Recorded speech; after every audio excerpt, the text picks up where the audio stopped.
რომელიც აღზევდა კიდევ ერთხელ ამ მომწვერვალ 4 ოქტომბერს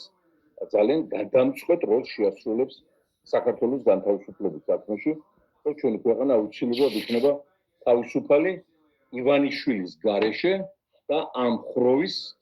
გრდანის იზოლატორში გადაყვანას ყველა მოვესწრებით და მათ გასამართლებას პაიჭაძის სახელობის სტადიონზე დიდი გალია უნდა შემოგორდეს და შიგ უნდა იჯენ ესენი ყველა სამარცხვინო მაიმუნები იქ უნდა გასამართლება ეს წესი უნდა დამვერდოთ სტადიონებზე გასამართლების წესი უნდა რომ აი ამათ ფეხქვეშ ოლიგარქების ქვეშ ხაზარაძევის ფეხქვეშ ივანიშვილების ფეხქვეშ რამაცაშვილების ფეხქვეშ კალაძების ფეხქვეშ მიწა იწვებოდეს და სტადიონიც იწვებოდეს ჩხარტიშვილების ფეხქვეშ გილაუროვის ფეხქვეშ პაპაშვილების ფეხქვეშ რომლებსაც გონია რომ ჩვენ მათი მონები ვართ და რასაც უნდა იმას აგვიკეთებენ და იმას გვაკეთებენ